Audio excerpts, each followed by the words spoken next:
Nous allons voir ce matin dans le livre de Job que Job va encore souffrir un peu. Et puis peut-être la partie la plus sévère de sa souffrance vient de la part de ses proches. Il va souffrir parce que les gens qui l'entourent ne vont pas lui aider dans sa difficulté. Alors, Job, les grandes étapes, nous avons déjà commencé cette étude et on a déjà vu qu'il a beaucoup souffert. Nous avons vu le 7 janvier, en fait, comment Job a beaucoup souffert. On a vu qu'il a souffert beaucoup parce que d'entrée, il a 5 épreuves sévères qui lui tombent dessus et dans un peu de temps, avec sa famille, avec tout ce qu'il avait, ses richesses, ses troupeaux, etc. Mais encore une fois, comme SFR dit, et c'est pas fini. Et ça, c'est la réalité ici pour la vie de Job. Qu'est-ce qu'on voit ensuite? Alors, Job, évidemment, c'est un homme de souffrance, c'est quelqu'un qui a beaucoup de patience, évidemment, mais il a ses limites aussi, on va voir ça aujourd'hui. Mais on voit, en plus de ce qu'il a souffert, qu'on a vu dans les premiers 2 chapitres, on voit en plus qu'on voit la négativité de sa femme, n'est-ce pas? On voit aussi les insultes de ses soi-disant amis. On a aussi la solitude spirituelle. Il se sent comme s'il est tout seul. Il prie, il parle avec ses amis. On peut, dans le texte, comprendre qu'il parlait, qu'il dialoguait avec sa femme aussi. Mais il se sentait tout seul. Pourquoi? Parce qu'il n'y avait personne qui comprenait ce qui lui arrivait. En fait, lui, il ne comprenait pas. Mais aujourd'hui, j'aimerais bien vous parler de 3 choses qu'on voit ici dans la progression, l'évolution de cette histoire avec Job. La première chose, c'est quelques conseils de ses amis. Quand on lit le livre de Job, on voit que ses amis vont venir, vont s'installer autour de lui et vont commencer ils vont attendre à que Job ouvre la bouche pour parler. Et puis eux, ils vont commencer à répondre aux choses que Job va dire. Et numéro 1, on voit la première chose ici, c'est quelques conseils des amis de Job. Toujours entre guillemets les amis, parce qu'on va voir avec les choses qu'ils vont dire. Et à la fin du livre, on a déjà vu que Dieu demande un sacrifice à ces 3 hommes, à ces 3 amis, si vous voulez, parce qu'ils n'ont pas parlé de sa part. Ils ont dit des choses qui semblent, dans un sens, être correctes. On peut lire ces passages, ces réponses de ses amis, et on peut peut-être nous dire, ah bah oui, c'est peut-être vrai. Et vous allez voir quelques exemples de ça ici. Mais Dieu dit à la fin, vous n'avez pas parlé de ma part, vous n'avez pas parlé comme j'ai voulu que vous parliez. Alors il faut se repentir et il faut faire un sacrifice pour avoir le pardon. Alors ici, quelques conseils de ses amis. La première chose qu'on voit, c'est qu'il souffrait, d'après ses amis, qu'il souffrait à cause d'un péché personnel. On a déjà vu ça il y a quelques semaines ensemble pour dire que c'est faux. Ce n'est pas parce que je souffre que je suis dans le péché personnel. Évidemment, chaque souffrance est liée au péché, dans le sens que le péché, c'est ça qui nous a donné la mort, la souffrance, les maladies, etc. C'est quand on remonte au jardin d'Éden avec le péché, quand le péché est entré dans le monde, la mort est venue aussi. Et avec la mort, c'est les maladies, les guerres, l'injustice, etc. Bon, tout ce qui ne va pas dans le monde aujourd'hui, ça commence là dans le jardin. Mais, quand vous commencez à tousser, ce n'est pas parce que vous avez un démon qui habite dans votre gorge. OK? Parce que ça existe. On parle de ça dans d'autres religions, dans d'autres dénominations, si on peut dire comme ça. Mais chaque chose qui m'arrive n'est pas parce que je suis en train de pécher. Ce n'est pas une punition directe pour quelque chose que j'ai fait. Il faut comprendre ça. C'est lié au péché, au sens large, mais pas dans le sens que moi j'ai un bras qui ne va pas aujourd'hui, j'ai mal à l'épaule. Bon, c'est parce que j'ai péché hier. Bon, c'est sûr qu'on a péché hier, sûrement, mais ce n'est pas exactement la même chose. Pourquoi que je dis ça? Job 4, 17, c'est le verset ici qu'on trouve ce conseil. L'homme serait-il juste devant Dieu? Ça, c'est ce que l'ami de Job, il lui pose cette question. Serait-il pur devant celui qui l'a fait pour dire, ben voilà, tu es comme ça parce que tu es un pécheur. Tout simplement, Dieu est en train de te punir parce que tu as fait quelque chose. Alors, un autre conseil, mauvais conseil, d'un des amis de Job, c'est en chapitre 11, et verset 6, qu'il ne souffrait pas autant qu'il le méritait. Oh Job, tu penses que ça ne va pas maintenant? Oh, tu mérites beaucoup plus que ça, hein? Tu mérites être mort toi-même, peut-être. Je ne sais pas à quoi cet ami faisait référence, mais il ne souffrait pas autant qu'il le méritait. Et on le voit en verset 6, du chapitre 11. Et s'il te révélait les secrets de sa sagesse, de son immense sagesse, tu verrais alors qu'il ne te traite pas selon ton iniquité. En fait, c'est vrai dans un sens. Ce verset, c'est un ami de Job qui dit ça. Il est en train de, plus ou moins, on voit dans ce texte qui dit que Dieu est miséricordieux. Ça, c'est vrai. Mais le sens de ce que son ami dit ici est que tu devrais souffrir plus pour ton péché. Parce qu'ils sont toujours dans l'idée qu'il est pécheur. Tous les amis, les trois amis, ils ont cette idée, tu es pécheur, et leurs réponses vont venir de là, de cette idée de base, si vous voulez, tu es pécheur, alors tu souffres. Et ici, son ami, il avance un petit peu plus et dit, Dieu, il aurait pu faire plus que qu'il te fait maintenant. Et c'est ce qu'ils sont en train de dire. Il ne te traite pas selon ton iniquité. En fait, il est en train de te bénir un peu, si vous voulez. Bon, dernier conseil, mauvais conseil des amis de Job, ça vient en chapitre 15 et verset 16, qu'il était le chef des pécheurs. Le chef, pourquoi je dis ça? Regardez le texte. Combien moins l'être abominable et pervers, l'homme qui boit l'iniquité comme l'eau. Job, tu bois l'iniquité comme si c'était de l'eau. C'est-à-dire que tu es consommé, tu es complètement, entièrement damné au péché. C'est l'expression qu'il utilise ici. Il dit, Job, au lieu de t'éloigner du péché, au lieu de rejeter le péché, tu le bois comme si c'était de l'eau. Tu l'utilises, tu l'as dans ta vie tous les jours. Comme l'eau est essentielle pour nous, pour vivre, son ami est en train de dire ici que le péché, c'est ça pour toi. Vous voyez le sens du texte? Vous comprenez le sens, ça va? Il faut peut-être faire comme ça, hocher un petit peu la tête, comme ça je sais que vous êtes toujours là. Ok? C'est ce qu'ils sont en train de dire. Alors, ça c'est les conseils, ça c'est quelques conseils de ses amis, mais quelques réactions de Job aux conseils de ses amis. Alors, j'ai pris quelques réponses, pas la réponse à chaque de ces conseils, mais j'ai pris, les fois que Job a parlé, j'ai pris 3 exemples, 4 exemples des choses qu'il a dit, de son point de vue. Alors, numéro 1, Job montre son orgueil. Job était patient, Job aimait Dieu, Job a beaucoup souffert, il n'a pas arrêté de servir à Dieu, mais regardez le texte avec moi. Instruisez-moi et je me tairai. Faites-moi comprendre en quoi j'ai péché. Le problème ici, Job, d'après lui, il est innocent. Ça, c'est aussi on va voir, mais il est innocent d'après lui. Mais on a l'idée, quand on lit ses réponses, que même à la fin, quand il parle avec Dieu, qu'il est assez hautain.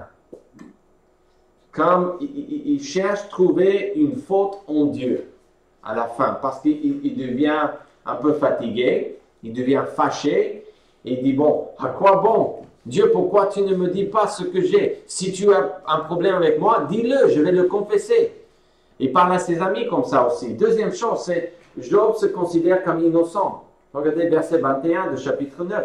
Innocent, je le suis, mais je ne tiens pas à la vie. Je méprise mon existence. Il est découragé, évidemment. Et je mentionne ces choses, pas pour dire que chaque chose que l'on va voir, c'est forcément un péché. Okay? Il est innocent, ça c'est son point de vue.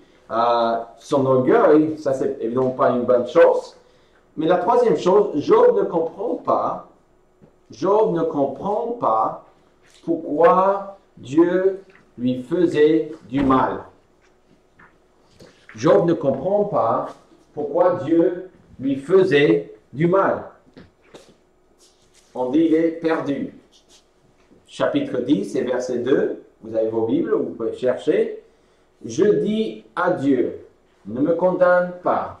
Fais-moi savoir pourquoi tu me prends à partie. Dieu, pourquoi est-ce que tu me fais ça? Pourquoi est-ce que je suis en train de souffrir? Mais alors, qu'est-ce que j'ai fait? Instruis-moi, montre-moi mes péchés. Montre-moi ce que tu veux que je fasse.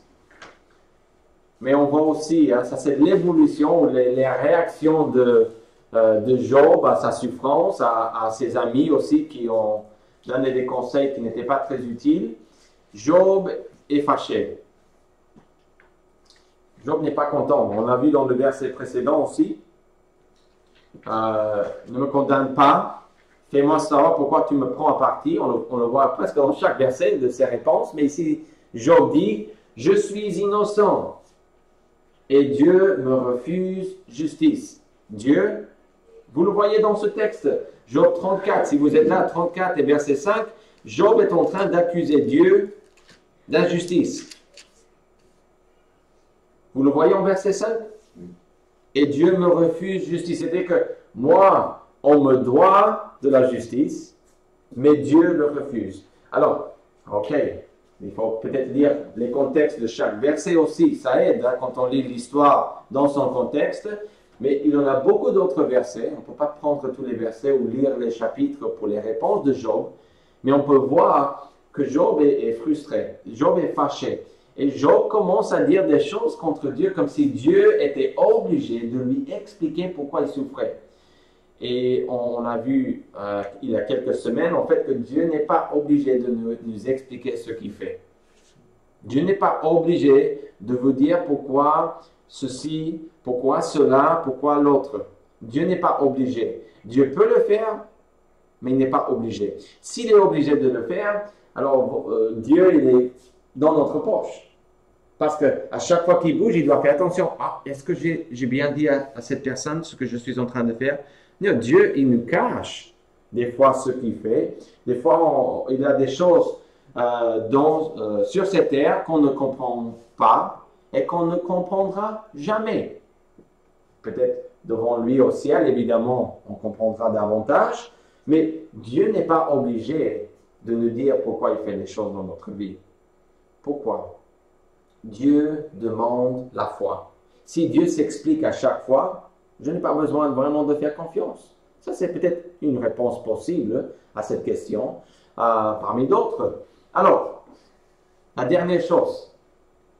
On a déjà vu quelques conseils des amis de Job, des amis entre guillemets. On a vu qu'ils n'ont pas vraiment aidé beaucoup. Job, tu souffres parce que tu es un pécheur. Job, tu ne souffres pas autant que tu le mérites. Job, tu es le chef des pécheurs. Job, tu bois le péché comme on boit de l'eau. Wow! Merci mes amis. Et si c'est vrai, il faut dire de telles choses. Mais on connaît l'histoire.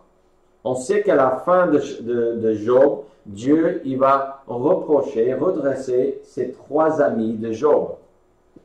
Et c'est pour cela qu'on peut dire que les conseils qu'ils ont donnés, il ne faut pas les accepter. C'est dans la Bible pour nous aider à comprendre des choses.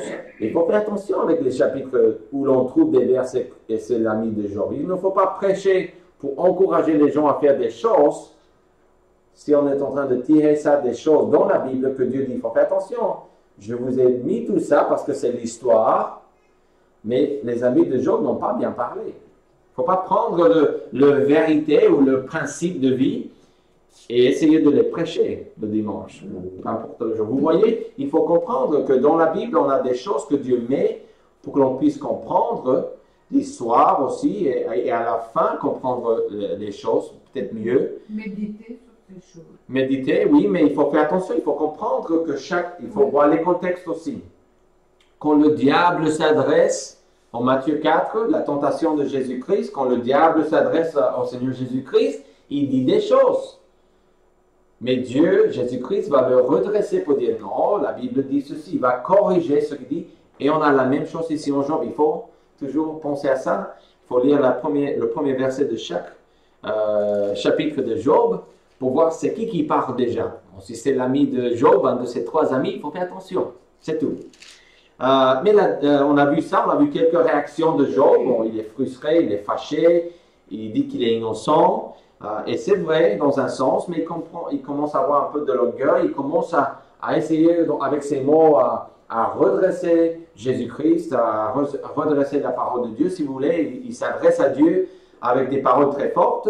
Mais la dernière chose, c'est quelques bons conseils d'un vrai ami. Alors, un vrai ami est quelqu'un qui dit la vérité, numéro 1. Même si ça fait du mal. N'est-ce pas? Un vrai ami n'est pas quelqu'un qui dit la vérité pour écraser son ami. Ok?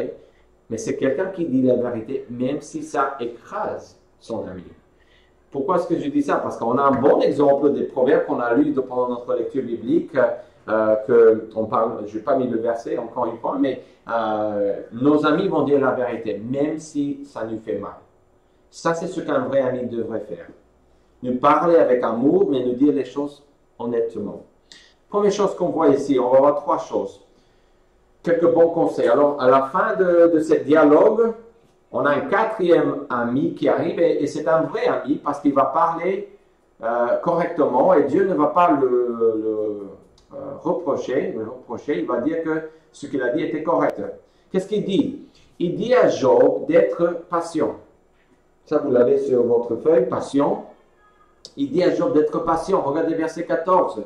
Si vous êtes toujours au chapitre 35, verset 14, qu'est-ce qu'on voit?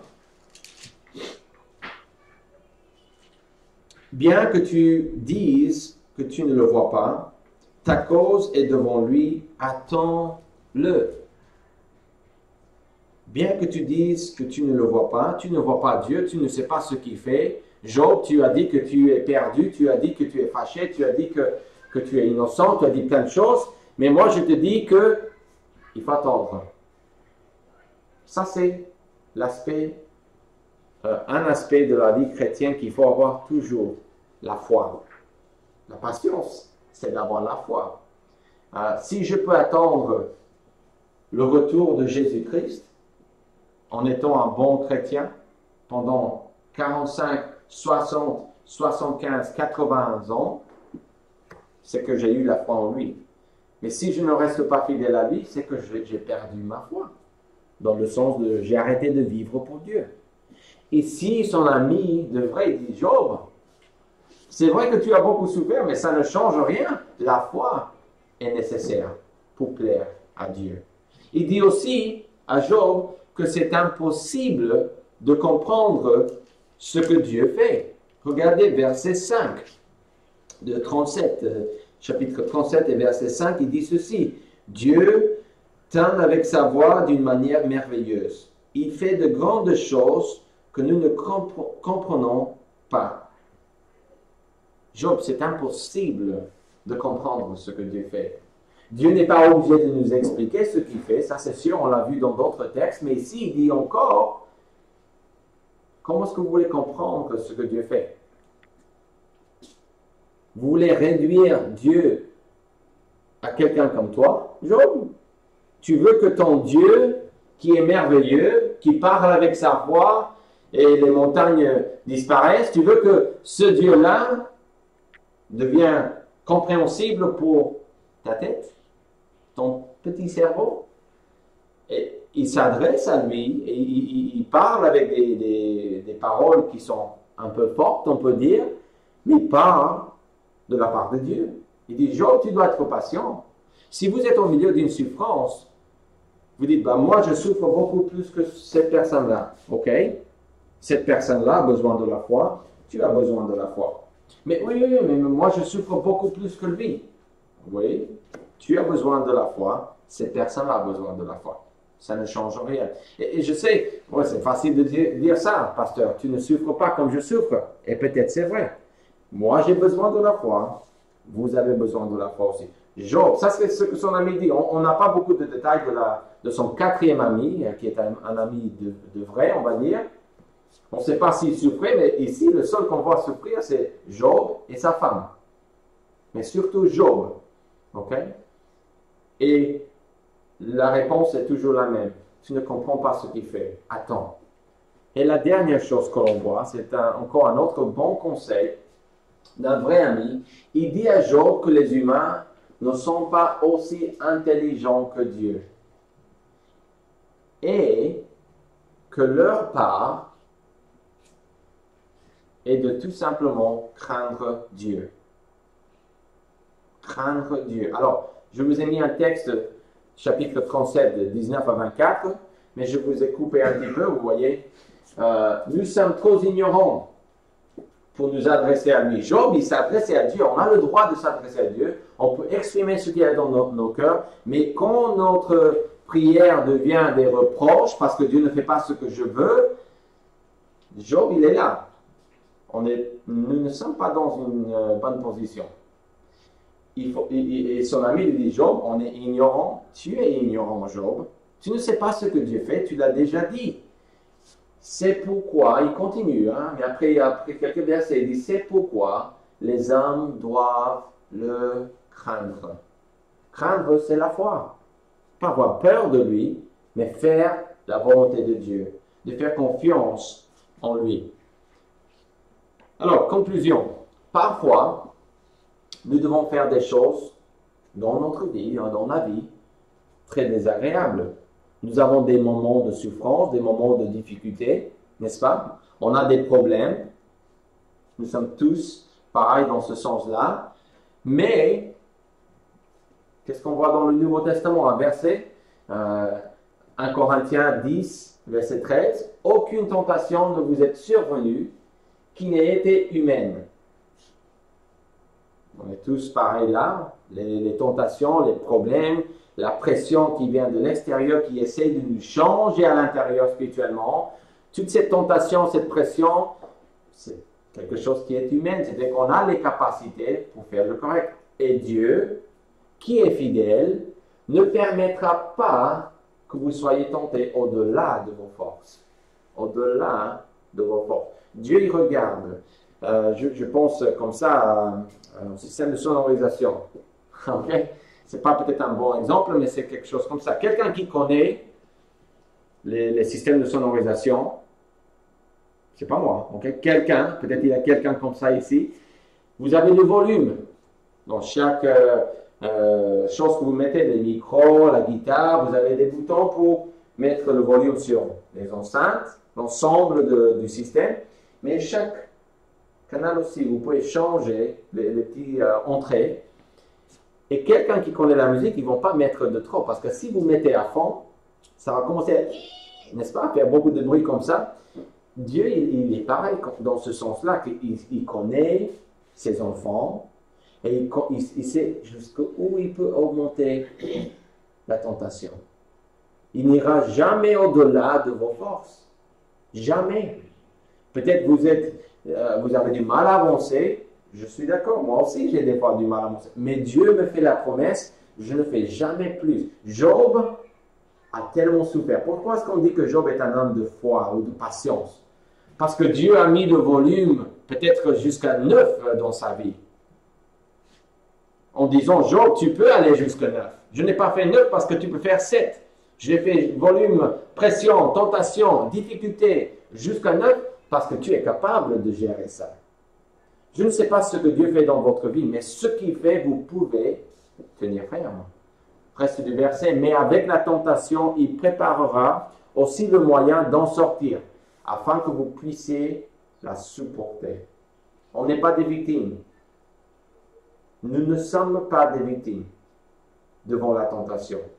Nous ne sommes pas des victimes devant notre chair et les envies que nous avons dans cette chair. Nous ne sommes pas des victimes devant le monde. Dieu dit, je ne mets jamais plus de pression, plus de tentation dans votre vie. Je ne fais jamais au-delà de vos forces. Nous avons besoin d'entendre ça. Conclusion.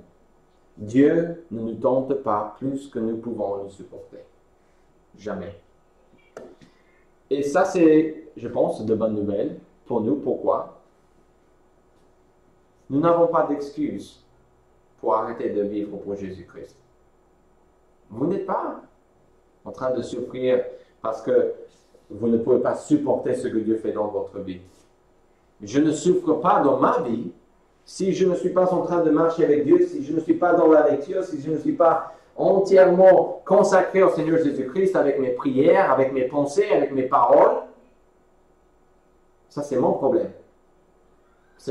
Je ne vais pas reprocher Dieu demain parce que je n'arrive pas à lire ma Bible. Je ne vais pas reprocher Dieu demain parce que je n'arrive pas à arrêter de penser comme ça. Je peux le faire et je suis sûr que je l'ai fait.